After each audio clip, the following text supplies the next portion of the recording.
எடுத்துக்காட்டு 2.47 ஒரு பெருக்குத்தொடர் வரிசையின் S6 அதாவது 6 உறுப்புகளின் கூடுதல் கொடுத்துருக்காங்க மற்றும் R அதாவது அந்த பொது விகிதம் 4 எனில் முதல் உறுப்பை கண்டுபிடிக்க சொல்லியிருக்காங்க. R என்பது என்னப்பா 1 விட பெருசாக இருக்குது. ஸோ பெருக்குத்தொடர் வரிசையை பொறுத்த வரைக்கும் இந்த R வந்து 1 விட பெருசாக இருக்கா இல்லை சிறுசாக இருக்கா அப்படிங்கிறத குறியீட்டில் சொல்லிடணும். S6ஓட மதிப்பு கொடுத்துருக்காங்க. நமக்கு ஃபார்முலா தெரியும்.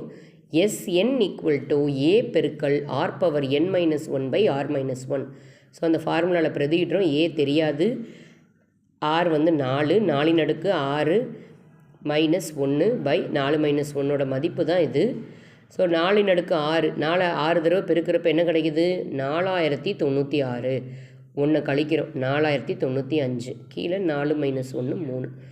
இந்த பெருக்கலில் மேலே இருக்கிறது என்ன ஆகும்? ஈக்குவல் டு இங்கிட்டு வரப்போ இந்த நம்பர் A வந்து அப்படியே வச்சுக்கிறோம். இந்த 4095 பை 3 ஈக்குவல் டு இங்கிட்டு வரப்போ பெருக்கலில் தலைகீழில் போகும்.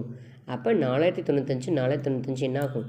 அடியாகி நமக்கு முதல் உறுப்பின் மதிப்பு 3 அப்படின்னு கிடைக்கிது. அடுத்து பாருங்கள், எடுத்துக்காட்டு 2.48 1 + 4 + 16 அப்படிங்கிற தொடரில் எத்தனை உறுப்புகளை கூட்டினா 1365ன்னு கேட்குறாங்க. இதுலேயும் அந்த கூடுதல் கொடுத்துட்டு முதல் கணக்கில் A கேட்டிருந்தாங்க. இங்கே கூடுதல் கொடுத்துட்டு ஏயும் கொடுத்துட்டு n என்னன்னு கேட்குறாங்க. ஏயின் மதிப்பு, ஆரின் மதிப்பு, SNஇன் மதிப்பு, SNோட ஃபார்முலா பிரதியிடுறோம். Equal to 1365. அப்போ 4 அடுக்கு n மைனஸ் 1 இருக்குது. ஏன்னா ஏயோட மதிப்பு 1 தான். 3 ஈக்குவல் டு இங்கிட்டு வரப்போ என்ன ஆகும்? பெருக்கல்ல வரும். அப்போ 4 power n minus 1 equal to 4095. இந்த 1 ஈக்குவல் டு இங்கிட்டு வரப்போ என்ன ஆகும்? ப்ளஸ் ஆகும். அப்போ 4096ன்னு கிடைக்கும். இந்த கணக்கில் தான் பார்த்தோம். 4 அடுக்கு 6ஓட மதிப்பு தான் என்னப்பா? 4096. அப்போ 4096 நம்ம எப்படி எழுதிக்கலாம்? 4 அடுக்கு 6. அடிமானம் சமம்னா அடுக்குகளும் சமம் அப்படின்னு நம்ம வந்து 7வது 8வதுலேயே பார்த்துருக்கோம். அந்த லாஸ் ஆஃப் இண்டீசஸ் அடுக்குகளின் விதிகள்னு போட்டிருப்போம் அதில். அப்போ இங்கே 4 4 இருக்குது, ஈக்குவல் டு இருக்குன்றப்ப அடுக்கு கண்டிப்பாக என்னவாக இருக்கும்? சமமாக இருக்கும்.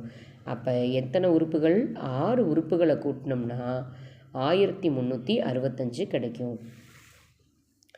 அடுத்த கணக்கு பாருங்கள். எடுத்துக்காட்டு 2.49 தொடர் வரிசை இன்ஃபினிட்டின்னு கொடுத்துட்டாங்க. இன்ஃபினிட்டி அப்படி கொடுத்துட்டாலும் என்னப்பா? அந்த இன்ஃபினிட்டி வரை உள்ள கூடுதலுக்கு தனி ஃபார்முலா இருக்குது. A/1 - R. A இருக்குது 3, 1/3 அப்படிங்கிறப்ப ஆரின் மதிப்பு 1/3. இதில் பிரதிடுறோம். 3 கீழே மீச்சிமா கண்டுபிடிக்கிறோம். ஒன்றுமே இல்லைனா பை 1ன்னு அர்த்தம். ஓர் 3 3.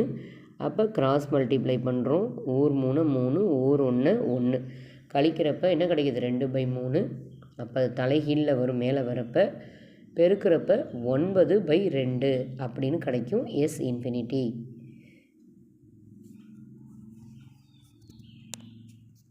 ஸோ இந்த வீடியோவில் ஒரு 3 கணக்குகள், 3மே 2 மார்க் கணக்கு, 3மே ஒன்றுக்கு ஒன்று தொடர்புடைய கணக்கு. பாருங்கள் 2-3 தடவை, அர்த்தம் புரியும். பெரும்பாலும் 2 மார்க்கு பெருக்குத்தொடர் வரிசையில் கேட்க நிறைய வாய்ப்பு இருக்குது. தேங்க்யூ.